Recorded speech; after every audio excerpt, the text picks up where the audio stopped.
Welcome to the Final Score Network and the Final Score Podcast, presented by Team Anders Realtors. I'm Andy. He's former NCAA student athlete and co-host. Ryan, Cam, two-hand monster flush off the inbound.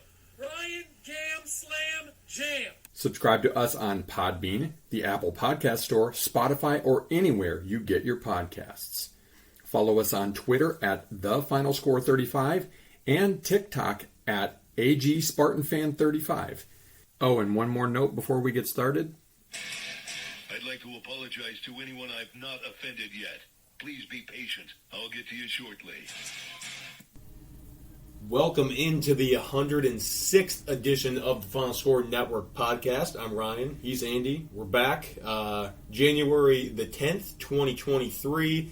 Lots happened in the last week since we last visited. College football is over. Sad. I guess that means, 7.5 months until week 0. Now it's recruiting in spring football. Yeah, well, recruiting is not really even a thing anymore. No. Right now, at least. I mean, for 2024, but not 2023. NFL playoff picture is set. College basketball conference play is going steady. It's a great time. Lots of news coming out. There's a national championship game last night. You probably watched 5 seconds of it, and you witnessed a mass murder. Pretty terrible. It was more like an assassination. I don't know. It was bad. Quick. It was a quick, easy death for TCU. We'll say that. We'll get to that later. We'll go to the podium. As always, I'll go first. I'm not usually one to get angry in my podium, but I think I might be a little angry in this one. At the time, I was very, very upset. Now I've kind of cooled off, but I might get going again. I want to talk about the NFL. You know, you see these TikToks out there, stuff, NFL's fixed. I'm like, yeah, you can see it with some stuff. After Sunday, I wholeheartedly believe that some of the stuff is planned because, yes, the Lions, which we'll get to more in depth later, the Lions should not have to rely on someone else to get in the playoffs. I completely understand that. They should not have started 1-6, laid an egg, and put your hopes on someone else winning or losing to get in instead of just taking care of your own business. I completely understand that. But in that Seattle versus Rams game, there were a few things that made me wonder, was this planned? I mean, the Rams looked pretty good for how banged up they were. Baker Mayfield, he's pretty terrible. Well, I mean, I'll be honest here, he's pretty terrible. And they were winning that game, at halftime, going late in the third quarter, early fourth quarter, and then some stuff started happening. This running into the kicker penalty happens where the guy kicks the ball, he lands. It's not like he was following through on his kick. He had 2 feet on the ground. The guy from the Rams is pushed backwards into him. The guy's flying backwards, and the kicker flops. Running into the kicker penalty, roughing the kicker, first down. If the Rams had gotten which they should have, had the ball back, could have gone up, milked more clock, potentially won that game. It didn't happen. That drive stays alive. And was that later in that drive with the late hit? Or was that later in the game? That was later. That was later in the game. The late hit, Geno Smith, takes off running, gets a big gain, runs out of bounds, like a yard out of bounds, runs square into Jalen Ramsey, and he goes flying. Actually, he's hurt. Really wasn't hurt. And they call unnecessary roughness, late hit out of bounds. What do you want the guy to do? No forearm shiver, no drop his shoulder, nothing. He's standing there. Standing there, what do you want? himself. Yeah, he maybe should have gotten out of the way, but it's not like it was 4 yards out of bounds. Runs right into him, and then DK Metcalf tries to take Ramsey's head off after that. Happens, starts shoving, pointing, all this stuff going after him, and nothing happens.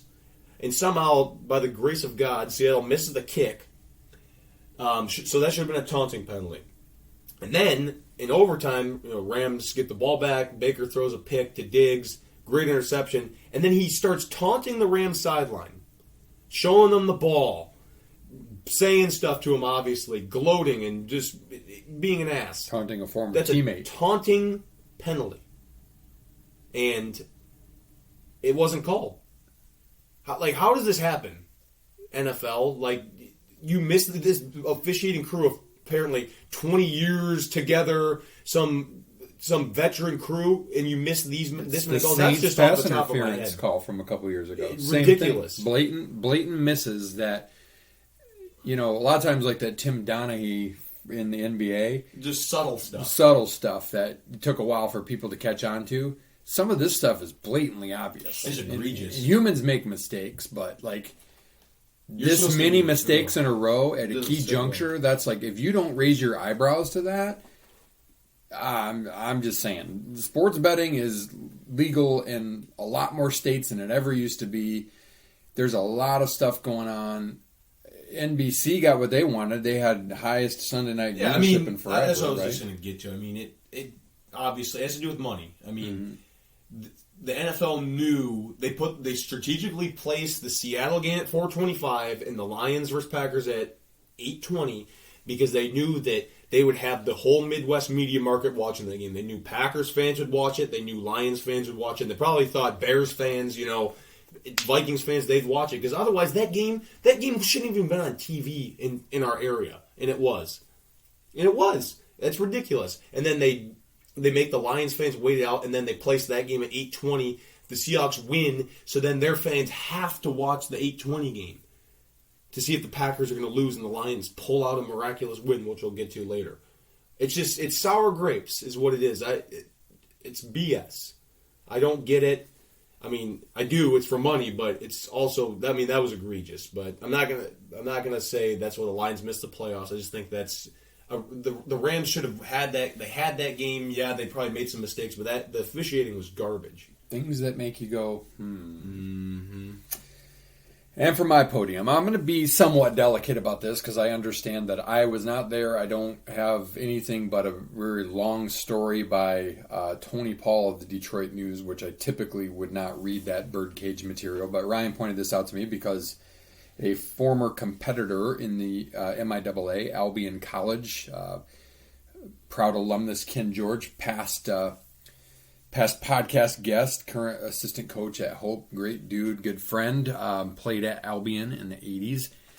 Their coach, Jody May, who had Albion rolling during Ryan's time there. Albion was a tough out there. It was a tough place to play. It's like playing Kresge. Now it's not called Kresge. It's named after their old winningest coach just recently. But yeah, it's like bad enough that we got to call in this cage you call a gym. Your players are playing like a bunch of gorillas. That was like my first thought when Ryan stepped in there. As a basketball player for Hope, seats like maybe 500 maybe max. Bleachers on three sides, a wall on the other, and kind of like a bird's nest for press row or whatever. It's kind of crazy. It's an intimidating place to play. Anyway, Coach Jody May apparently back in maybe December in a practice, kicked a player out of practice.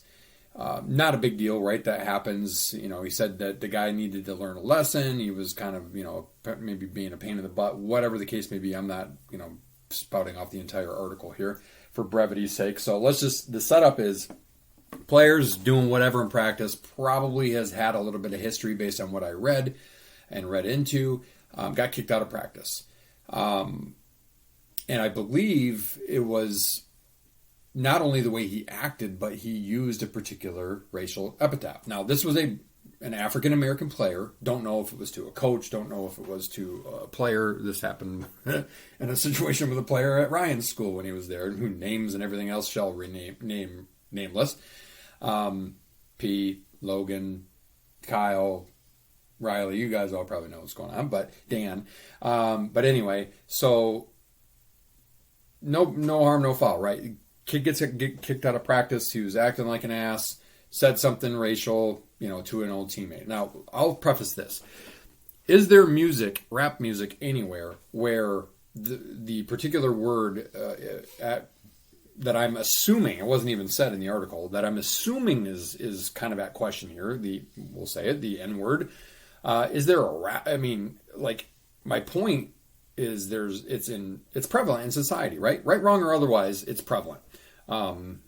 African Americans refer to each other as that. Sometimes they'll call white people that, like a kind of like a term of endearment. Maybe not. I don't know. Anyway, whatever the context was, this kid said it, and the coach, when asked about it and why this guy got kicked out of practice and not the other guy that he was fighting with and jawing with, repeated the word. He said, because, X player, whatever the player was, said N word. And he repeated it a couple times when people asked him, like they were kind of goading him to say the word. And then the players went and complained to school administration that the coach was using racially charged, insensitive language. That's the most hurtful, hateful thing that a white person can say to a black person, and basically what becomes a witch hunt and a setup. My point is, here we have a guy who, by all intents and purposes, that I've noticed in 4 years, is a pretty upstanding coach. More African Americans on his team than Caucasians. Poor guy had to deal with Cassius Winston's brother was on his roster when he committed suicide. Like, that was during Ryan's career. I mean, like, he's never been anything but an upstanding guy. And then all of a sudden, some guys are a little bit hurt that the coach, in the context of repeating, well, what did he say? Well, what did he say? And what was the context and whatever. Nothing but repeating what was said, not in a, well, I'm going to call you this. Not him calling somebody that name. Uses the word in the context of the event when asked. And the players start to protest. They start to balk. They go to the interim president. They go to the school to try to get him fired. And turns out, like last week, I think it was, I don't know if it was an MIAA game or not, but a majority of their 25-guy roster, why they have 25 guys in the roster is beyond me, but like all but 7 guys boycotted the game because they want to get this guy fired. My point is, I wasn't there, okay, but I'm going to go with what I read. And what I read is the coach never said it out of the context of the conversation that was had and why he kicked the person out of school. Why are we as a country okay with these snot-nosed kids? I don't care white, red, black, purple, green. I don't care he, she, male, female. I don't care what they are. We're going to let young adults, kids, disrespect adults and set them up for this failure and then go try to lynch mob them. I have a huge problem with that. I have a huge problem with that because that, as you hear me, if you listen to this podcast regularly, is a microcosm of our absolute toilet water society that we live in right now. I have an enormous problem with it. This guy, they already suspended him. He went to, sensitivity training, whatever. The team's boycotting because they want to get him fired. The school, I'll give them credit, is saying, no, we're not going to fire him. He didn't go out and call somebody this in an attacking way. But yet we have these kids that we empower now. We empower these 18 to 22-year-olds to make this decision based on their own emotions without any consequences for what they do.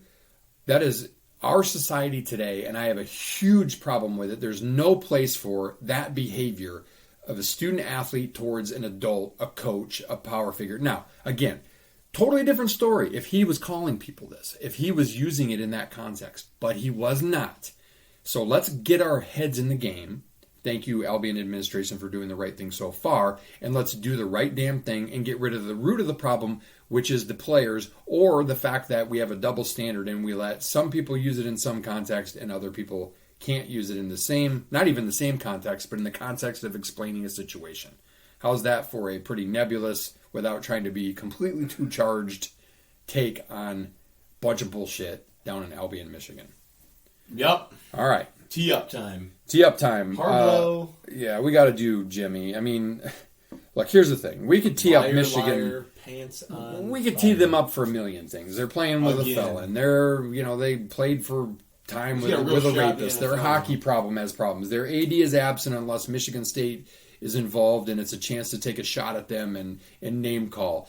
The Big Ten sits there idle. They drop the hammer on Michigan State, and they sit there and they let Michigan do this. And here's another thing. Okay, now this isn't necessarily an allegation, although Michigan does have COVID recruiting violations, Jim Harbaugh in particular, that are pretty high level at this point in time, so it'll be interesting to see if anything happens. Well, it's more high level because he lied. Right, and he's a liar, right? So he's a liar that lied about that, and the other thing he's a liar about is he came out he's interviewed with the Broncos, he's talked to the Panthers, presumably he's going to talk to other teams, and said last week, I'm not going anywhere. I'm staying at Michigan. And then he turns around and Sunday we hear or maybe it was yesterday, Monday, we hear he interviewed with the Broncos. When is the lying and the enablement of the lying in Ann Arbor going to stop? When is somebody going to hold somebody accountable? Certainly not their AD is not going to hold their coach accountable. If I'm a parent and I have a kid being recruited by Michigan, and I'm sorry, like, hey, as a Spartan fan, I can admit, like, if I'm a 17-year-old kid and I'm being recruited by the Winged Helmets, the winningest program and the program that's never lost because they only get screwed out of games, they never lose, I'm going to be pretty excited, right? It's going to be an automatic, probably 4 or 5 star for me because they're of that kind of stature. If I'm the parent, am I going to let Ryan go play for that liar? No. So Michigan, take care of the problem. Quit pussyfooting around, quit burying it under the rug, and quit making yourself look like stupid mouth-breathing AWADs when all this stuff happens. All right, that's the tee up. Jim Harbaugh, leave. Do us a favor and leave, not because you're not beatable, because we know you are beatable. Leave because I'm tired of the garbage. Yep. All right, a lot to discuss here. We'll get to 4 downs. Just wrap up college football in general. We can talk quick about that championship. There's not much to talk about other than the only thing to talk about was my 6-way parlay that came through because Georgia covered the over by themselves. They money lined it easy. They held Duggan under 240.5. Stetson Bennett. How about this? Stetson Bennett walks on at Georgia, not going to get any playing time, leaves after his freshman year and goes to junior college and walks his way back on to earn a scholarship. He is a 2-time national champion. Not a team I don't think in the CFP era can say that, right? Not the first repeat champion since Bama. No. This kid, young man, now he's older than Ryan, 25 years old, 4 playoff games in the last 2 years, 4 MVP performances. Outstanding, unbelievable, sneaky quick, finds his guys. He's got so much talent around that team. And when they called that timeout with like 13:40 to go to give him a curtain call, there wasn't a single Georgia player or staffer or water boy or you name it that didn't embrace him for what he has done. So as much as the game itself sucked, now the first quarter was okay. It was 10-7, and then the floodgates opened. That was pretty remarkable. And then, that Kirby gave a curtain call to all of his defensive guys that he knows are going to go to the NFL. That Georgia team, TCU was not that bad. I didn't hear it today at work, thank goodness. But I can already hear Michigan fans going, see, if it was us, we would have been competitive. Yeah. We probably would have won. You wouldn't have won. You might not have lost 65-7, but I don't think, honestly, if you played that game 99 more times, I don't think TCU would lose 65-7 again. It was a perfect storm of pressing, mistake, and Georgia was flawless. They were flawless, and they are loaded with NFL talent. They are extremely well coached. They were extremely focused. Clearly a 2-touchdown favorite. Kirby Smart had them bought into a chip on their shoulder all season, and they laid the wood on TCU. Kudos to Georgia. They've got to be the favorite going into next year. They're going to return most of their great defense. Their whole offensive line their whole line could come back. Their running backs are just incredible. Brock Bowers, who is got to be the next Travis Kelce, Gronk, whatever, as a tight end, dominant. He's coming back because he's only a sophomore. They have tight ends that are 6'7". They have a tight end, Brock Bowers, who runs reverses. How many 6'7" tight ends do you know that run reverses? And with speed. Not a power reverse, a speed reverse. Like, that team is just disgustingly good. And again, they did it with a quarterback who earned his way, but was not a 5-star. He's outlasted 5 stars at Georgia. That's what's remarkable. And it's proof that if you stay the course, which is sadly probably not going to happen very much anymore, if you stay the course and you work for it, you can earn it. So thank you, and hats off Stetson Bennett for showing college sports the right way to do things. Mailman delivered again. Yeah. Phenomenal. Georgia's an NFL team. That wasn't even fair. They made them look like... No, and TCU has talent, too. TCU's got some great skill. They ran the ball okay. Duggan had a remarkable season. He struggled in the last 3 games. The Big 12 championship game and the 2 playoff games. He threw, more picks in those 3 games than he had by far the whole season. Yeah, so, he struggled. TCU had an offensive lineman or 2 go out injured. They were missing their starting running back, although their backup running back's good. Georgia shut down their electric Johnson wide receiver. had three receiving yards. Yeah, I mean it was a bloodbath. It was a beatdown, and it was a well-deserved championship. I'll tell you, go rewind. The championship game was Ohio State and Georgia. I said it early on in this podcast. Those were the two best teams this year. I know, Michigan, you beat Ohio State. I know you did. And I'll remind you, that game was close until the half, and it got away later in the game. I think if you guys would have played again, Ohio State would have beaten you. Ohio State and Georgia were the best two teams, top to bottom, pass, run, special teams, etc., all season. And the championship game was the last game before the ball dropped on New Year's Eve. No offense, TCU, great run. You'll be remembered for what you did. You're going to get a lot of transfers because people will see what you did. Hats off to you. Great season. But, man, Georgia. Whew. And their schedule next year, they were saying it on the broadcast because they had to come up with anything to keep people's interest. UT Martin, UAB, and I can't even remember, like Bowling Green. It's not Bowling Green, but it's some other like podunk school. That's their out of conference, and their toughest game is Tennessee on the road. So really good chance that Georgia's going to be back there shooting for a three-peat next year. Crazy. It was a great season, though. Lots of great moments. Hopefully Michigan State will be better next year. Proof that we need a 12, it's right to get to a bigger playoff, whether you want it to be 12, 16, 8, whatever. It's going to be 12, not next year, right, but the year after. 2024, yeah. Right. So, so one more season with 4, because there was parity, but there wasn't. I still believe in a season like this, Georgia would have steamrolled everybody. That they might have had another closer game, but it's time. It's interesting because in the semis is usually when we get the blowouts, and then we get the decent games in the championship. And this year was kind of the opposite. We had 2 really great semis, and we had a not good final. It's usually the opposite, but SEC reigns supreme again. What, they've won 14. Or I heard someone said that like teams from the South have won since 90 something. Like the only teams from the South that haven't won a national championship are Nebraska, USC, Michigan, Ohio State, and Tennessee, maybe. Or no, Tennessee's in the South. Or who's the other one? Yeah, they're kind of in the middle. But yeah, I mean, so that's where the 12 game will be interesting, because if you're playing first round playoff games at the opponent, and then all of a sudden, an 11 seed Tennessee has to go play whatever equates to a 6 seed Michigan State or Michigan or Wisconsin in December. Now we're talking, right? Like maybe things change a little bit. So I had a couple other things in there, Ryan. You probably have more notes than I do, but like I that I don't like ESPN. We did have the game day on. I think Pat McAfee does a pretty good job. Nick Saban was excellent. Like if he ever decides to be a commentator, he was engaging, he was laughing, he was funny, he was telling great stories. He'll be excellent. I just hope he doesn't go to there, but he will, of course, because it's SEC Network. Why on earth do they still have Lee Corso out there? Now, I feel bad for him. He doesn't know. He can hardly speak because of stroke or whatever he's had.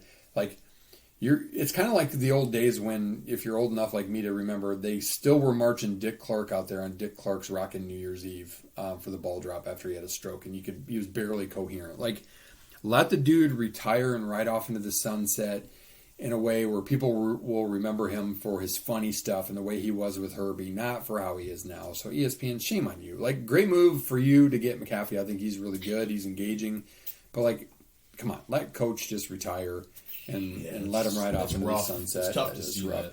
How about, the one person who picked TCU is the one person who picked Baylor, Pitt. Corso picked TCU, but he doesn't. No, did he? Oh, yeah, he did. He switched his pick. But yeah, so did Desmond. That was the Desmond death. Who picked, like I said, 3 Final Four teams that didn't even make bowl games, right? Texas A&M, Baylor. Baylor did, and he picked Baylor, Texas A&M, Pitt, Michigan. That's right.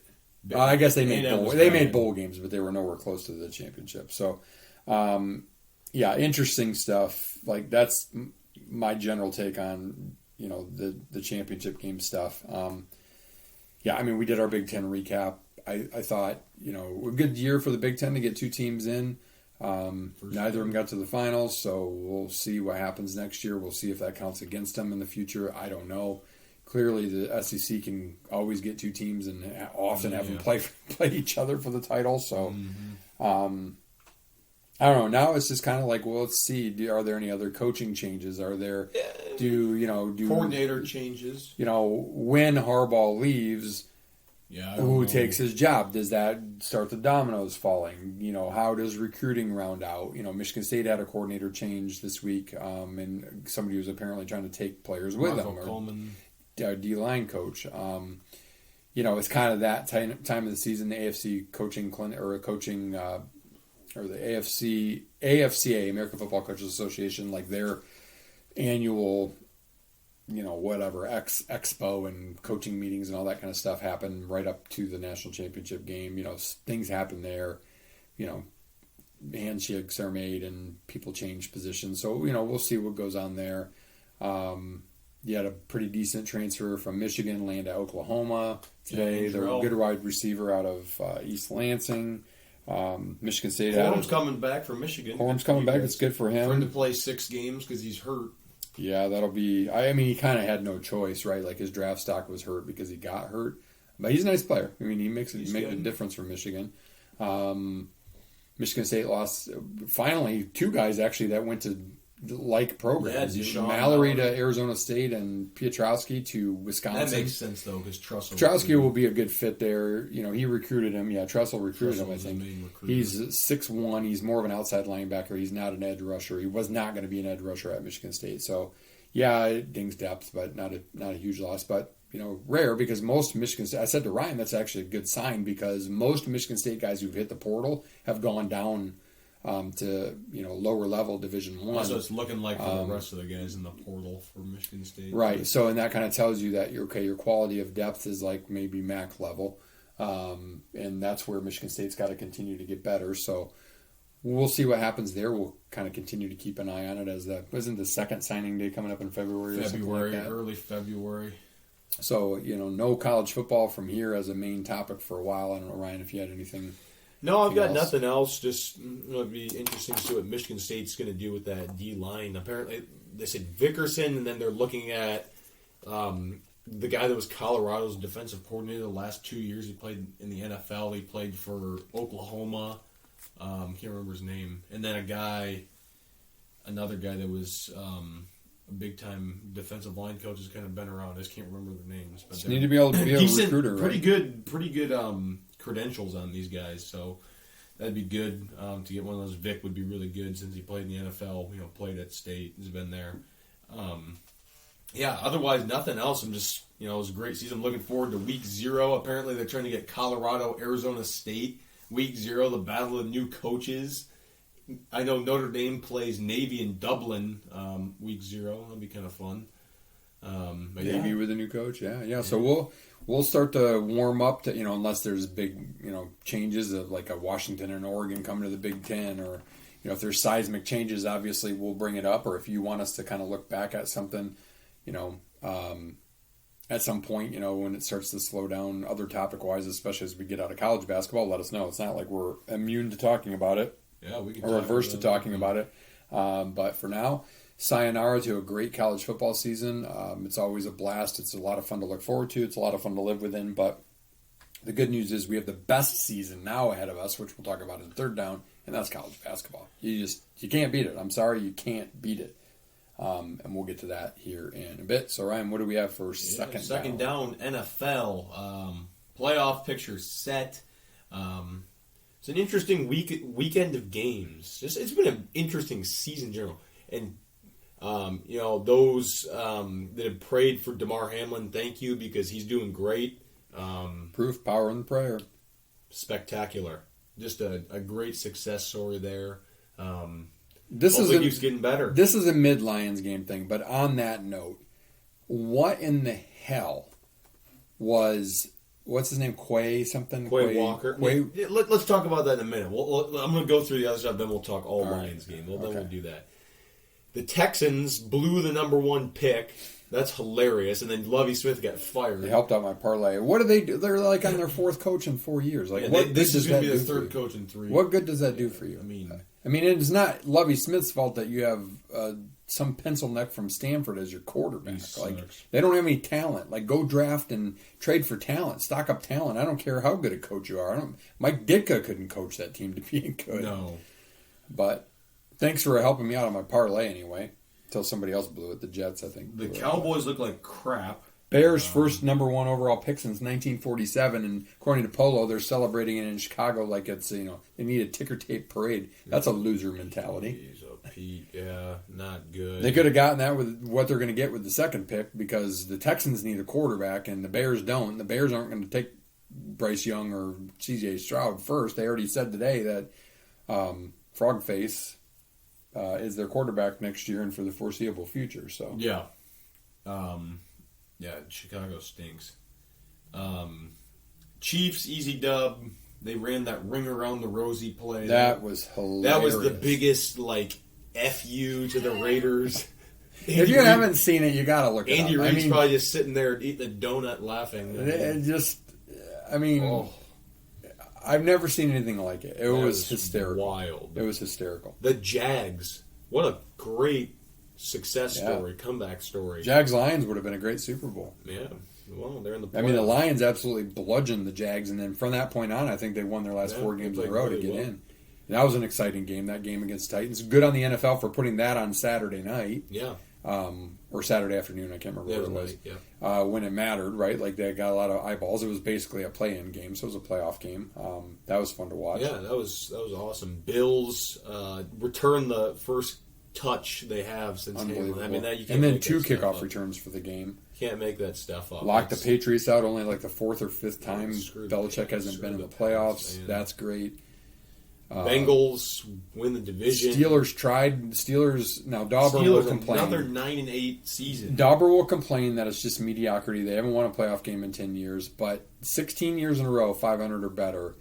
Okay, his point is then you don't get the higher draft picks. Well, then, but you're still winning and you give yourself a chance to be in the playoffs, and that's what every fan of every team wants.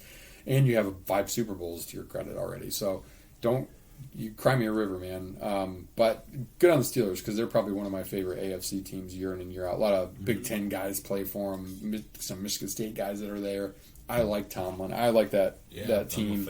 I'm a fan. So that was fun to watch. They took care of the Browns. They've got a bright future. The Dolphins won 11-6. I mean, that's disgusting. Got in the playoffs. They're going to get crushed by the Bills. That's not even fair. Tua's probably out. Bridgewater's probably out. Going to play their 3rd string quarterback. I hope the Bills kill them. There's word that if they lose that game and get smoked, that they might fire McDaniel because they think that he's not a good coach. He kind of doesn't look like a coach anyway. No, he looks like an IT guy. He does. The Niners are unreal. Well, we'll get to that. 10 in a row to close the season. The Eagles squeaked one against the Giants with a backup. I'm not buying the Eagles right now. Hurts hasn't played in 3 or 4 weeks, so he played the other day. Oh, did he play a little bit? He didn't do great. Oh. Kenneth Walker, hell of a season, over 1,000 yards. Great for him. He should win O'Roy. Cowboys are skidding. They look like crap. Yeah, the Redskins, a.k.a. Commanders or whatever they are, destroyed them. It's too bad they didn't realize a week before that they couldn't afford to lose their game and were eliminated from the playoffs. But let's talk about the Lions. I don't even know where to begin with these guys. I mean, it sucks, not getting the playoffs for another season. It's one of the longer droughts. 2016 was the last time they got in. Not as long as the Jets, 2010. But by God, I mean, this team has finally given us something to look forward to, some sort of hope. There is a future for the Detroit Lions. The roster is young. They have a great young coaching staff that gets the most out of these guys. The guys want to be in Detroit. They love it, and they played 8 out of 10 down the stretch. And they should have probably won the one game. They should have beaten the Bills. Not the Panthers. That was a throwaway. The rest, they could have won. They could have beaten the Bills. And they didn't need to start 1-6 either, but they needed to grow into where they are. Yeah, I mean 1-6, you can't make the playoffs and expect to make the playoffs with 1-6 start. But the bounce back, the mental fortitude, the grit that Dan Campbell talks about, that was on display. All season really. Mm-hmm. It was phenomenal. The growth from 3-13-1 to 9-8 and having a shot at the playoffs at the end of the season. 5-1 in the division, best record in the division. Even 5-1 in the division, you probably should have gone 6-0. Yeah, they blew. If they played that game, now they win easily.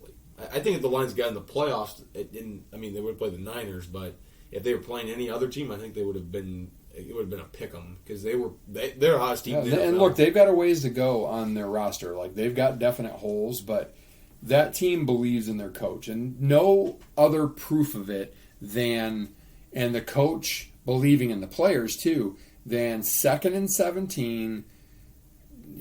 Not quite in the red zone, but ball deep in Green Bay territory. You know that you're up 4 at the time. Okay, worst case, maybe if you could squeeze out a field goal, you go up 7, but you don't want to put Rodgers back on the field.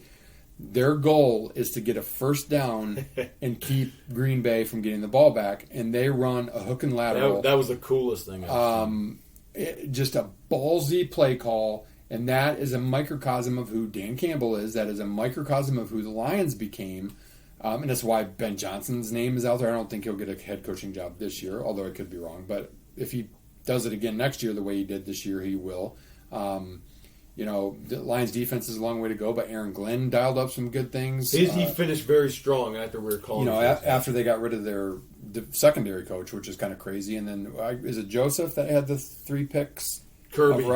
Wow. First player ever to have 3 picks in a season against Aaron Rodgers. Pretty remarkable. The thing I was going to bring up before is in speaking of trainers and the importance of trainers. In that game, 3 things happened in one play. So number one, Green Bay absolutely cheap shots, and I believe it was a former Georgia teammate. It was Devontae Wyatt. Forearm shivers him to the head. His legs slide underneath him in an awkward way. He came back in the game, obviously, and got the hook and lateral, so he was okay. But it looked scary. It looked like an ACL, especially a guy that's had a knee. Trainers and doctors rush out. They're checking on Swift. So first, cheap shot, not called by the NFL. So to go with Ryan's podium. Second, this was called, but it took a little while to do it. A trainer moves out, and he puts his left hand on Quay Walker from the Packers, who earned his 2nd ejection of the season for this. For touching someone. He just kind of said, hey, give me some space. He didn't shove him. He just put his arm on him and just to move his way into the situation. And even if he did shove him, hell, it's your job. You're a trainer. He gets shoved in the back by the guy. And then the same guy who forearm shivered, and he's another Georgia guy. Then the same guy that forearm shivered Swift comes up to the guy, be tough guy to the trainer and bumps him with his chest. You're 6'6", 320 pounds in pads against some piddly little athletic trainer, and you chest bump him. NFL missed the forearm shiver. They missed the push in the and then they should be suspended. What gets it for me too is they allow a guy like Walker to do his apology via social media. Why is it okay for somebody, especially a week removed from what happened on Monday Night Football, when the assistant trainer for the Bills was a hero, saved Damar Hamlin's life right there on the field. Why is it okay for guys like Walker to apologize via Twitter? Man up. And I want to know about it, media. Man up. Hold a press conference and say, you know what, I'm sorry. Have the assistant trainer from the Lions. I screwed up. I own this. The problem is, this is just like my podium in a different way, but there's no ownership of stupid-ass behavior. No. Stupid is as stupid does. And I know that Green Bay's coach came out and was like, we're not going to tolerate it. It was a mental lapse, and it reflects on us as coaching and as coaches, and so do something about it. Cut him. I don't know. He's a great player, but cut him. Suspend him. The NFL can make, and these teams can make a statement by what they do monetarily. I get it, the season's over and it's going to be washed away and nobody's going to remember it, but would they, say the Packers had won, would they have suspended him? No, because he was a key player. That behavior is allowed to happen, and that is, again, is a problem. Well, Rasul Douglas did the same crap. He hit the ball away, then he hit Dan Skipper in the face. Yeah. Same thing. And the ref's not calling. They called the hitting the ball away thing, but just ridiculous. I don't do better. Come on, people, do better. We're here removed from all the great that we got out of people for Damar Hamlin, and then we're yet back to acting like fools 6 days later. I will say this. So, of course, I disavowed being a primary Lions fan when the Lions drafted Hutchinson. I can admit Hutchinson was the right pick for them. He fits the mentality. Pretty good season. He had some statistics that put him up there with guys my age will know: Richard Dent, Lawrence Thomas, not Lawrence Thomas, Lawrence Taylor. Sorry, there was a great Lawrence Thomas that played too, and then there was one other Bears guy, Otis Wilson, I think it was, or Giants player in there as well. He had a pretty historic season for a rookie with interceptions, fumble returns, sacks. He was great that night. I still think he's got a lot of work to do. Yeah, he does, I think for a number 2 pick, again, he was good 80+% of the time. I would like to see somebody that's the number 2 pick that good 95% of the time. But I can admit he had a really great season. He's a great cornerstone piece for the Lions. Paired up with Comiskey, and then Houston, who came on late and had 8.5 sacks in his last 7 games, pretty remarkable. The inside of the interior of that Lions line, they look really good, and so I'll give credit where it's due. One other thing on NFL, Ryan, before we shift gears. Good listener question that I thought we could address. In your opinion, what are the reasons for the turnaround and recent success for the Lions? I'll tell you exactly what it is. It's belief, it's culture, and those are the main things. Like, you get going in any sport. You get belief. You believe you can win. You can believe you can win close games. That bleeds in, and that did for the Lions. They knew they could do it. Yeah, there wasn't a talent change. I mean, the Lions have some good young talent. Like Jamal Williams said, we have some. It's all dogs up in this mug. Yeah, they are dogs. Yeah, they have that mentality. They believe that bite your kneecap. They believe their coach, and they just needed, I believe, a momentum shift to see success. Sometimes you just need to see the ball go through the net. It was A.J. Hogard, to mix our downs here. It was A.J. Hogard late against Wisconsin. He needed to see the ball hit the net on a drive late in the game to kind of catch that fire. The Lions just needed to see that victory to get over the hump. They were close. A lot of that 1-6 start, they got bludgeoned by the Patriots, but every other game they had at least a chance to win, and a couple of them, frankly, they should have won. Minnesota being one of them, at least one off the top of my head. There's probably one of the Eagles. They really had a great shot to win. They had their chances. But once they saw the ball go through the net, again to mix metaphors, coupled with the buy-in to the culture and the coach's belief in the players and the players' belief in the coaches. And I go back to that 2nd and 17, you're trying to salt away a game to keep a team out of the playoffs. The Lions had nothing to play for. They had nothing to play for but pride and a 9-8 record. They weren't going. They knew it. They weren't going to the playoffs, but they wanted to keep Green Bay out of the playoffs. And the coaches called it, and the players believed it, and that's why it happened. And so I agree completely with Ryan. The second part of the question, Ryan, was: is there success here to stay for a while? Now, things can be fleeting. It's hard to replicate. Like Jared Goff went about 380 passes in a row to end the season without throwing a pick. It wasn't, splendid, unbelievable. But he was good. He had the highest passer rating in the NFL over the last 10 games. No interceptions. They've got great running backs. They got a great 1-2 punch with some guys that can mix in as third. They've got great receivers. Their offensive line is fantastic. That was always the problem, I believe, with Stafford. Like, if they had an O-line when Stafford was there, things might have been different. And their D is where they probably need to grow up the most, and I think they can do it in the draft. It's always hard to say. It depends on how the schedule falls. It depends on who they play. It depends on who you gain and lose in free agency. You can't always afford to keep everybody. But culture-wise, I do believe, for the first time in a long time, I do believe that the Lions are set up to have sustained success. Now, they need to prove it. They need to do it really even next year, and then in the next year. They need to do it for a while. They need to be more of almost a perennial playoff team or contender as opposed to a once every 5 or 6 years team. But they're close, and they're getting the pieces, and I think the draft will be big. I think free agency will be big, and I think it's going to be equally as big to keep some of those key players in the mix, like a Jamal Williams, who maybe is a free agent, set the record, franchise record for most touchdowns. Asterisk, because he did it in 17, not 16 games, but Still, beat though. Barry Sanders, Hall of Famer, best player I've ever seen play NFL, arguably. So yeah, to answer that question, I think it's set up to stay for a while. They have to prove it, and they can't kind of rest on their laurels. They have to keep that mentality, and keep that kind of like we would call it Spartan dog mentality. They need to keep that lion dog mentality, and stay as one pride, and play for the team, which they did down the stretch. And hey, crazier things could happen. Maybe we'll see the Lions make a couple years, 2, 3, 4 year runs at the playoff, and really maximize the potential of their roster. We shall see, but it'll be kind of nice for a change, not to, they weren't playing for a top 5 pick. They were rooting for the Rams to maybe give them a top 5 pick, yeah. But that's a good sign. That's a good problem to have. All right, before we get to third down, a quick word from our presenting sponsor. Team Anders Realty will help you find the home that best fits your needs and makes the process simple and fun along the way.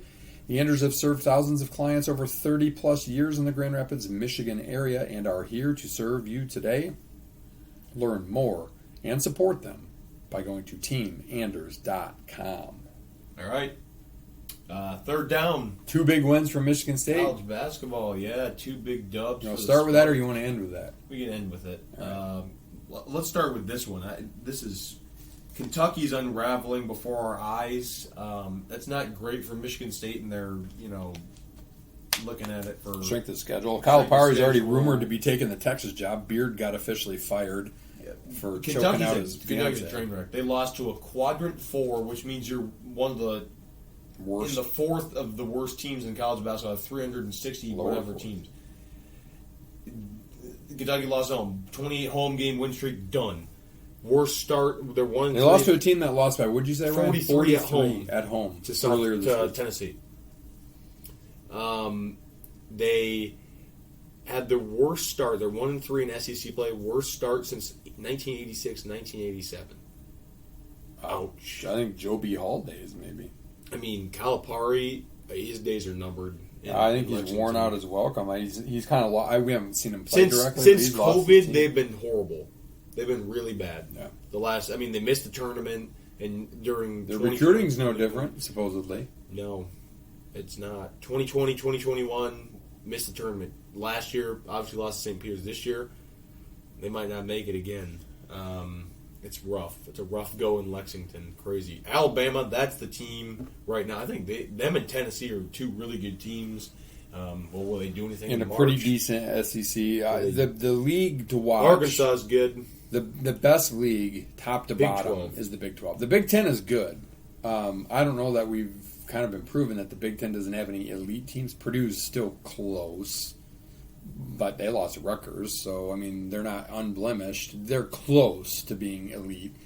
The Big 12 is deep. They're loaded. Talk about you can go anywhere, anytime, and win on the road, whatever. Kansas State went from unranked to top 15. They're like number 11. Texas Tech is good. Baylor's good. Texas is playing well even without their whole thing going on with their coaching stuff. Kansas, of course, is good. The Cheaters. Oklahoma's pretty decent. Oklahoma State is decent. Iowa State's really pretty good. TCU,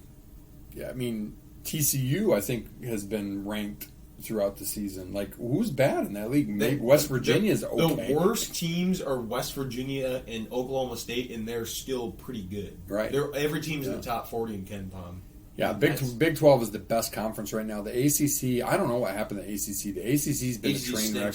I don't know, was it last week after the podcast, Ryan? Or I think it was, where Duke had laid like a historically epic egg against NC State. Yeah, they lost by like 30. So, the ACC's pride, North Carolina is pretty average right now. They're playing UVA at the moment. UVA is off to kind of a tough start in the ACC, but they're good. They're top 15. The ACC is Miami, who's pretty good. Clemson's undefeated. Pitt's doing well, but will they surprisingly, hold it? right. Duke is not great. North Carolina's not great. Virginia's average. Syracuse is not good. Notre Dame is not good. Your traditional teams. Louisville is the worst Power 5 or 6 team they're really bad in the country. They're awful. So how long till Coach K starts coaching and putting a earbud in Shire's ear? And, He already has one in there. No, I don't know. I mean, they're not playing like it right now. He already has one in there. Yeah, but hey, look, at this time last year, North Carolina was like, are they going to make the tournament? They slid in as an 8 and they got to the I can championship see that game. happening So, again. like, these teams are talented enough, but just speaking wise, like, the Pac-12 is never very deep, and they're not very deep again. But the Big 12 and the Big 10 are super deep. There is no runaway team. Houston's the new number one because it's always the soup du jour when the number one team loses. They just automatically get pushed out for whatever Purdue's reason. really good. I mean, we'll give them that. We'll talk about them. Purdue's good. Yeah, we had a lot of crazy. Like Sunday was the what the heck just happened road day. teams. The road teams minus Maryland, Nebraska. Northwestern goes to IU and wins, but that's big to not have a race. That's a That's loss. big, but Northwestern, for the first time, I think Polo said since 1968, has beaten Indiana, Illinois, and Michigan State in the same season. That's before I was born. That's ridiculous. And you're old. It's like I would have been. That's 55 years ago that that last happened, and we were PO'd when Michigan State lost to Northwestern, and we still kind of are because they should have won it, but. Northwestern's playing well, and they lost arguably their best. They lost a guy to Duke, and they lost a guy to North Carolina. Yeah, 2 starters. 2 big guy starters.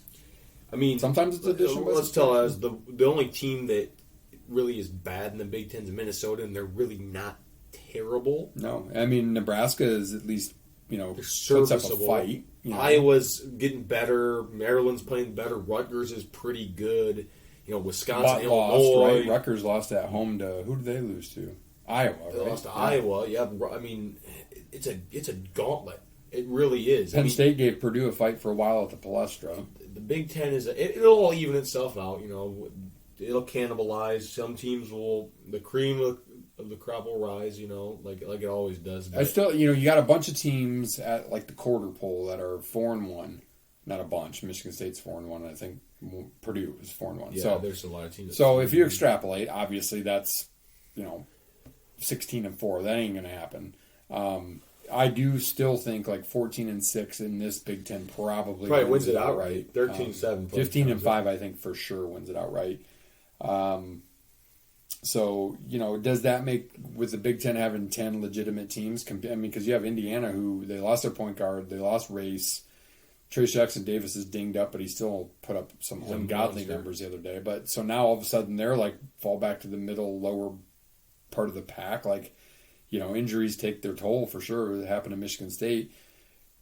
Ohio State's pretty good, although then they went and got smacked at Maryland. Like, what's going to happen, right? Like, these teams are going to beat up on each other. Flip a coin for who's going to win games. And winning on the road has been easier. Used to be impossible. Used to be, like, if you won a game on the road, it's big. Teams win on the road all the time now. Yeah, which is really interesting. Now, in a game like, and we can specifically talk about this in a little bit, but a game like Michigan State at the Kohl Center tonight, it was clear the students weren't there. Because that's I think, the biggest arena, except for maybe Ohio State's in the Big Ten, seating-wise.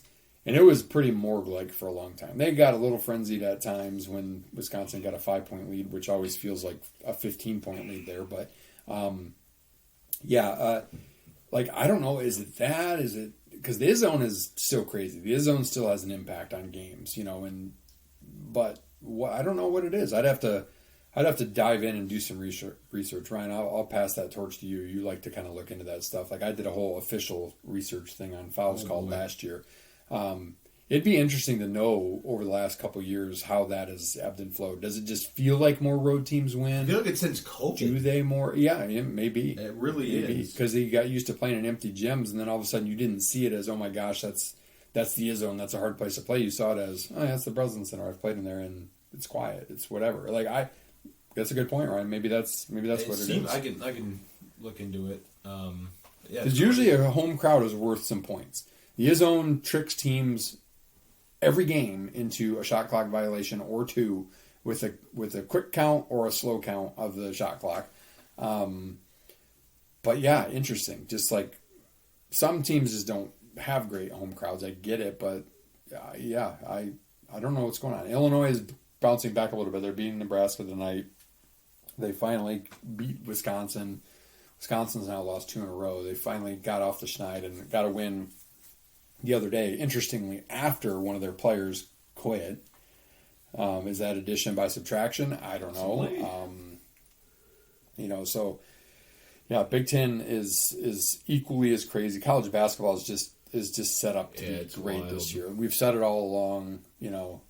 There's some teams like a Houston and potentially a Gonzaga and like a Purdue and Kansas.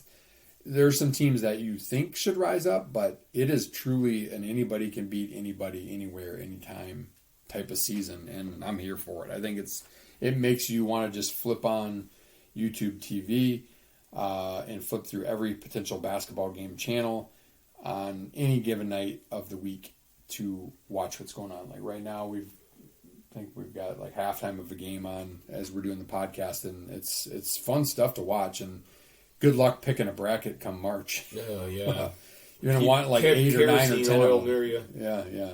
Nobody's gonna get it perfect, that's for sure. No, it's ridiculous. So should we talk about? You want to talk about how our players are doing, which is not even close, so it's not even worth the conversation. Your ass. Yeah, not surprising. So let's talk about the Michigan State-Michigan game. Ugly offensively, I'll tell you that. That was not for the people that love points. Fun fact for you: Michigan State is now 20-3 at home against Michigan since 1998. Pretty good. That's not too shabby. Pretty good. Yeah, and that was a game where, honestly, even though Michigan State let Michigan back in a little bit lately, it never really felt in doubt. Like, Dickinson had 18 points, but it was kind of a quiet 18. Very quiet. Both teams shot really poorly. Both teams played pretty good Michigan defense, State, but there's a difference. Michigan State missed a lot of open shots. Michigan, they did nothing. Yeah, easy. Michigan State played really great defense. Michigan State's defense this season is just taking a jump. That's without really a lot of rim protection either. They know their guards can get into you defensively. Hauser he's not a great defender, but he's been more serviceable than he has in the past. He's good as long as he doesn't lose track of his guy on the 3-point line. He gives up too many long balls, I feel like. But in the kind of 15 feet in, if he's got somebody backing him down, or even if he's face up, I think he's pretty decent. I'll tell you, the big difference for Michigan State is, and we saw it because he made a couple big plays late tonight against Wisconsin, and he made huge plays against Michigan, was Malik Hall. Like, as he gets healthier and trusts his body more, he's a difference maker. He's a communicator on defense. He can rebound. He can defend a couple of different positions. He can get his own shot off the dribble. He can get some rebounds down low on offense. He can score off the drive. He didn't trust his jump shot as much tonight against Wisconsin. He did against Michigan. He can bang that. Like, he's still, you can see it. He's still rusty. Like Izzo said after the Michigan game, his head tells him he can do it, but his body says, I don't know about that, or I think that's how Izzo puts it. Like, he's getting there. It's like even Akins. Like, tonight, Akins made a flying move to the rim against Wisconsin where I think, I'm glad he didn't try to throw it down because he would have missed where he was angle-wise, but spectacular play because he's trusting his body a little bit more. I mean, I'd give it another couple weeks. And you remember Hall sprained his ankle against Michigan too, so that's a huge difference for Michigan State. Like, having their best players healthy, that's the key. And you're seeing it across college basketball. A lot of heads on that snake. Teams that lose key players they're just going to struggle. Indiana's an example. Like, you just can't overcome. Like, if they lost Trace Jackson Davis, good night. They might not win another game. I mean, no offense to the other players, but when you lose guys that just understand the game of basketball and they can get guys in the right spot and they can lead, man, it hurts you. And it hurt Michigan State a little bit. Now, so did their schedule, but not having Malik for that stretch earlier in the season. Looking back, would you like the Notre Dame? What are we, 12-4 right now? Yeah, and would you like the Notre Dame and the Northwestern games back? Heck yeah, but where those were in proximity to the rest of the schedule and how the Akins coming back from injury and Hall out. Hey, I would not have believed you if you told me 2 months ago Michigan State would be 12-4 right now. I just wouldn't. And a good, now scoreboard wise, maybe not as convincing, but a convincing win against Michigan. Michigan never looked comfortable in that game. Michigan State outplayed them, I thought, all the way around. Did not shoot very well. Joey couldn't hit the broadside of a barn. Tyson played certainly better. Hogard. How about Hogard? Like, I don't know what he ended up with tonight. I think he had 8 assists and 2 turnovers maybe tonight, 3 turnovers. He was a little sloppier tonight, but I think he didn't hit his shots until the end. But in the last 5 games now, I believe, if I'm right, in the last 5 games, he has 41 assists and 10 turnovers in the last 5 games. That sounds right. I'm trying to. That's 8 and 2. Which is, I think, what he had tonight. Hogard 10 points, 4 rebounds, 8 assists, 2 turnovers. I mean, I'll take that every night because 4 from the free throw line, shooting 85%, up 20% from last year. And he's playing better now. He had some lapses tonight where Izzo yelled at him and got in his grill about not going under the screen, and he got burned. But like he's a pretty good defender. He can back guys down. He's strong. He still misses a lot of point blank shots for my liking, but he made 2 big ones late tonight. He makes his free throws. Last year he was like 60%. He's like 87% from the free throw line this year. Tyson Walker is not getting as many looks as he was, but he had a nice solid 13 points tonight. He shot 9 shots tonight. He not bad. Joey played phenomenal tonight. As he didn't play very well offensively against Michigan. He did defend well, and he had 10 rebounds. And tonight he had 20 points, and I've seen 8 or 10, anywhere from 8 to 10 rebounds. So close to a double-double. He's right up there in the Big Ten. If you can get that on this side of your stars, you need more out of your bench. But 20 points from Hauser, 8 rebounds, 6 points, 11 rebounds from Sissoko, 12 points from... Maddie was better tonight, too. 12 points from Akins, 10 points from Hogard, 13 points from Walker, 8 from Hall. I mean, if you can do that and then have, Kohler chip in 2, Holloman chip in 2, then Brooks chip in a 3. And here's the thing. Kohler played pretty well against Dickinson. Bad. He struggled against Reed because Reed could put the ball on the floor. Tonight he struggled. And he struggled so much tonight that he played about 2 minutes and never saw the floor again. But Cooper came in and did a really good job. And Cooper made a couple of nice plays in the Michigan game as well. So that's a promising development for Michigan State from the Bigs perspective. Yeah, Holloman can come in and give you a little bit They're here growing and there. up. Pierre Brooks has been a little bit persona non grata the last couple games. I'm going to be honest with you. I don't think he lasts. I think he's going to leave. Yeah, I kind of get the sense with what Michigan State's got coming in. I don't think it's pretty well established with what they've got. I agree. I think he's good enough to play at Michigan State, but I just don't. He doesn't quite buy it on defense, and you're not going to play unless you're Hogard, who plays good defense most of the time but makes mistakes. Unless you're a guy like that, or like Hauser, who I yell at for his defense probably more often than Izzo does, but like. You can trade off. Like, if Hauser's going to put up 20 points, you're going to put up with him giving up a couple baskets. But, like, Pierre Brooks, and he hasn't been shooting the ball as well lately, if he's not going to score points and he's not going to defend, he's not going to play, and he's not going to like that. And I still think he's going to be key down the stretch because somebody's going to get tired, somebody's going to get dinged or whatever. But it would not surprise me to see him at the end of the season say, you know what, I can go play, probably somewhere better than the MAC, but maybe I can play somewhere like, I don't know, like a Wichita State or something, which is not quite MAC, but not quite Big Ten, and play and go have some success. I hope he doesn't, because I think he's a nice player. I think he's a nice role player. He's never going to be a star at Michigan State. If he can accept that, great. I hope he can. But, in today's day and age, that is a hard thing to accept. So, yeah, generally speaking, really, really happy. But Michigan State, real quick, they've grown up. This team last year, if that happens, you get down 5, 6, lead starts as well against Wisconsin, they lose that game by double digits, no doubt. 2 years ago, same thing happens. They have they're battle tested. They have grit. It's guard play. AJ wasn't playing well until the end, and he stepped up when they needed him. Wins you games in March, and that's what free Michigan throws. State has. 16 for 17 from the stripe. A game after Izzo lamented, we don't get to the free throw line enough. They did a really good job of getting to the stripe. Now, some of those are at the end when you're getting fouled, but still, and they made them. Minus Malik missing the one on the and one opportunity. At the end of the game, the lowest level percentage shooter Michigan State on the floor was Akins at 75%. I'll take it, because I am a firm believer that there's no excuse for anybody to shoot less than 70%. A big should shoot 70%. A guard should shoot 80+%. There's no reason not to. And Michigan State has been doing that well in games at key junctures this season. And it'll be interesting. They got a big game against Illinois on Friday. Big I don't expect. I hoped for a split this week. I don't expect them to win that game, but you never know. You know what? Crazier things. And then Purdue on MLK Day at 2:30 in the afternoon. The other number at home. On the road. Yeah, Michigan State does play well against Purdue, and it'll be interesting to see what they do with Edey. Do you just let him get his 30 points and just don't let the guards beat you?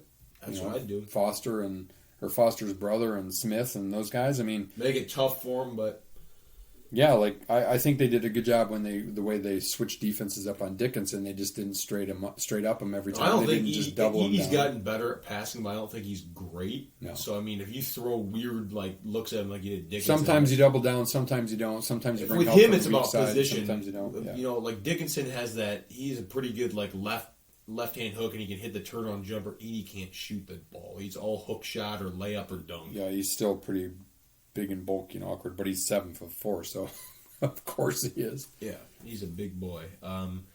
Yeah, that's it. Unless you have anything else on college hoops, Nope. We can get to scramble.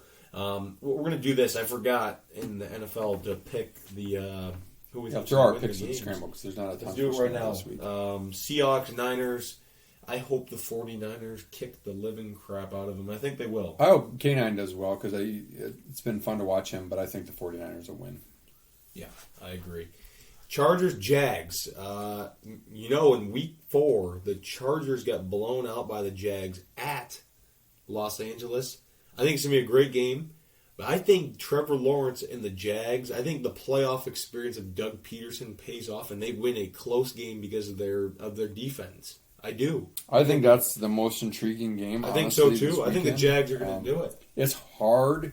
I don't. What time is that game? Is it an evening game? I believe It's hard for a West Coast team to come all the way to the East Coast. We see that in the regular season. It's not going to be. I don't think it'll. And the be Chargers a 9 got o'clock game. But crapped on the other night by the Broncos. I mean, they played terrible. They did, and they but- played with starters. for a half. Well, I mean, they're still losing to them, and that's the Chargers. Yeah, I don't know. They're horrible. I kind of want to believe in the Jags because I like the fact that they're an up and comer. I like Trevor Lawrence. I like that team. I think Doug Peterson's a great coach. I think that the Chargers are going to win. All right. Bills, Dolphins. Not even be close. No, Bills. Bills. Giants versus Vikings. Vikings had to make some record field goal the last time to beat them. I think it's going to be a good game. I think the Vikings are going to pull it off because they're at home. But I wouldn't be surprised. The Giants are kind of feisty. Vikings arguably have the best offense in the NFC, going into the playoffs. Maybe the Eagles are better, but I think that they get the win. I don't know that it'll come down to a field goal. The Giants are feisty. The Giants are decent, but I think the Vikings, they got something to prove. I think they'll play with a little chip. I think Cousins will play great, especially coming off that Green Bay game. They handled Chicago pretty easily in Chicago with a lot of their backups in the second half. I think that the Vikings will win that game. Ravens, Bengals. I don't think this is going to be close either. The Bengals just kind of torched them. Bengals the are other going to day. do it. Joe Shiesty. Yep, I would agree with that. Cowboys, Bucks. I Yeah. hate both teams. I hate Tom Brady more, and I want the Cowboys to win, so we'll go with the Cowboys. I mean, look, it wouldn't surprise me to see some Brady magic. The Cowboys played pretty piss poor the other night against Washington. They kind of fold and choke when it comes to the playoffs. Like, can They Dak do. do it? They've got, but I don't know. They've got good talent, but Mike Evans has started to come on strong for Tampa Bay lately. As much as I hate to say it, because I don't want Brady to advance, I think Tampa's going to win that game. All right, I could see that too.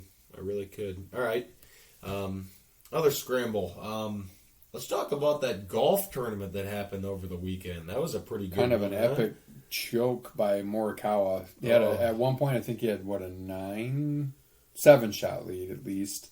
Rahm bogeyed the first hole, and he was nowhere. He wasn't even in the thought process on Sunday. Morikawa was cruising. He went 60-some holes without a bogey. Then had 3 in a row, and snowball. Rahm got on fire, and Rahm won by 2, I think it was. So Poor Morikawa. that's the second time he's blown a 54-hole lead lately, too. Yeah. hopefully he doesn't have scar tissue from this because I think he's one of the more talented guys on tour. It's his putting. It wasn't even his well, putting. He was did. chipping. I read the stats, actually. His putting was his like putting second. was the best it's been. Yeah, he changed his grip. His putting was like, he was second in strokes. It was around the green. His strokes gained around the green just was like mistakes. one of the worst. So just like bad it's hard. shit. It's like the yips. Granted, it's in Hawaii, with the weird grass, going with the grain and stuff like Bermuda. It's hard, but it's hard just to sit there and look at that beautiful scenery. It'd be hard enough. That was phenomenal. 18 on that course is awesome. The 40-second rollout by Spieth, or I think that was Spieth. Yeah, that was crazy. That's pretty fun. That's always a fun tournament to watch because it's like all the guys that won the year before, and there's no cut, so everybody's going to be competitive. Very few scores over par for any particular round. Rahm shot 10 under, 9 under on the last day. Yeah, a lot of those. 63 that's shots. Scores, of course, you can get. Yeah. Not many bogeys, especially if the wind is down. Morikawa's the only guy to make 3 bogeys in a row. If that says anything, that's tough. We got the Sony Open coming up. Hideki, he's trying to defend. He won a playoff last year. Fun tournament. Wailea, right on the ocean. Some interesting holes. 17, 18 are kind of sweet. So we'll see what happens, but we're going to pick. I'm going Russell Henley and Keegan Bradley as my 2 this week. And we're starting a new rule. We can't pick the same guy twice. Unless in majors, you can pick whoever you want for that. But. Yep. So I'm going to go with Tom Kim, who's actually I think one of the favorites this week. Thomas the Tank Engine. I like the way he played last week. He played really well. He's kind of an unflappable 20-year-old. And I'm trying to think off the top of my head who else I picked because I did this on FanDuel already. Ryan Brim. Yeah, no, not Ryan Brim. I thought about him for a little while last week because he was like plus 100,000, and he actually was up on the leaderboard on day one, and then I think he actually ended up finishing last. Ryan Brim of Michigan State Spartan fame. Let's see here. Oh, Harris English, a guy that I've always liked to pick. He had a really good year a couple years ago. Then he was kind of dinged up last year, but he's plus 4,500. I like him. He's a good player. He's due. Good picks there. I don't know. Do you have anything else? Golf? I feel like nothing else really golf-wise. Nope. Just finalizing my first trip. We finalized our trip. Going to play a new course that we can report on in the summer when we play Manistee National. I don't know if we've played the South Arcadia South and reported. No, we haven't reported it yet. We'll have 3 courses in 1 week that we. Well, maybe this summer we'll get to some other courses or in the area or Michigan and report on those as well. Maybe South Carolina too. Maybe we'll get around there. Maybe get around on there. You can do one when you go on your trip wherever you end up going. But you have anything else for the scramble? I mean, NFL coaching changes.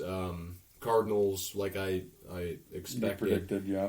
Yeah. Texans was kind of a surprise. Texans. Colts, I would expect. Panthers, obviously. Yeah, I mean, I don't know if more will. I mean, Sean McVay's mulling retirement. I wouldn't be surprised if he did, but I also wouldn't be surprised if he didn't. He's allowing his coaches to go lateral, which is interesting. Is not usually you only do that with permission. So that's kind of interesting because he doesn't know what he's going to do. So the Chargers is an interesting one for me. I feel like if they lose, they might get rid of the guy, and I wouldn't be surprised to see Sean Payton get that job if it happened, or Miami for that matter. And I could see Sean Payton going there and bringing Tom Brady with him. That's what I've heard. New Orleans, they thought might open. I don't know if it will. Same with Washington. Still haven't. They fired their offensive coordinator. Titans fired a bunch of coaches. Trying to think if anyone else is going to fight. I feel like that's it. 'Tis the season of change. Unless and Belichick says he's coming back for at least one more year. So yeah, we'll see what happens. But that's 4 downs. Let's get to the sprint. What's your early Super Bowl matchup prediction? Oh man, the AFC playoffs I think are going to. I think it's going to be electric. The NFC, it's interesting because the only pause that I have on my pick, and I'm going to pick 49ers out of the NFC, is can Brock Purdy kind of continue the magic? Jimmy G might come back. I think they have enough, other players to support him on offense and a great defense. So I'm going to go with the 49ers out of the NFC. AFC is, man, I mean, I could see the Bengals, I could see the Bills, I could see the Chiefs. The Those three for sure. Bills, Chiefs could come down to a coin toss, right? A neutral site game, right? If it's them. I don't know. Let's just say the Bills are going to be the team of destiny based on Hamlin and all that stuff. So I'm going to go Bills, 49ers. That's what I have. That'd be a good matchup. I'd like that. So you think Ben Johnson will return to the Honolulu Blue next year? I think he will for one more year, and if he has another year then he can pick whatever job he wants. Yeah, then I don't think he's head coach ready yet anyway, and I don't think he's going to want to leave that staff as an OC because he's got a good rapport with Goff. Even if the Lions go out and get a quarterback in the draft that they kind of let sit behind Goff to get better, he's got great receivers. He's got serviceable tight ends. He's got really good running backs. He's got a fantastic offensive line. Where is he already going to have that put together? So I think he stays. I think he stays. I agree. So I thought of this because we talked about Saban a little bit doing the announcing, color commentating thing. What current PGA player would you think would be a good announcer after they retire? We would have said Phil before, but obviously that's not going to happen with him. All this garbage. So which guy do you think would be good? I think Phil would have been super. He would have been great for CBS. Boy, that's a tough question. I think it's a ways off, but somebody like a Justin Thomas I think is pretty good. Copying me, that's what I said. I think even somebody like a Ricky Fowler. Yeah, Ricky would probably be very really personable. Good. He might be more of an on-course guy, but Golf Channel's got some really, really good on-course. And CBS Smiley Coffin's really good now. They got rid of guys like Maltby and stuff, which it's too bad because they were awesome too. But they've got some good young guys out there. That's I'd probably go with JT. That's a ways off though. All right, last one. What chain has the best coffee? Oh man, well I drink out of the Keurig at home because I'm not going to pay $3 for a large coffee every day from Starbucks. So I drink Starbucks dark roast or French roast every day out of the Keurig, which I really do like. I mean, minus when Mom brings home the Dunkin' Donuts dark roast. But if I'm on the road and I'm traveling and I see a Dunkin' and I see a Starbucks next to each other, I'm going with a Dunkin' dark roast cream and sugar. Yep. Their cream and sugar mix is the same every time. Their dark roast is really good. I like their coffee the best. Yeah, I agree. Dunkin's really good. Plus, they have their donuts, not that frou-frou other stuff. Yeah, Starbucks is good, but Starbucks is good. Dunkin is pretty. Dunkin's good. a little bit better. That's 106. Appreciate you guys listening. We went long tonight. Gave you some extra time. We did. If you guys have anything you want to hear, let us know. With college football being done, any topics you want us to discuss, any questions you might have. Shoot them our way.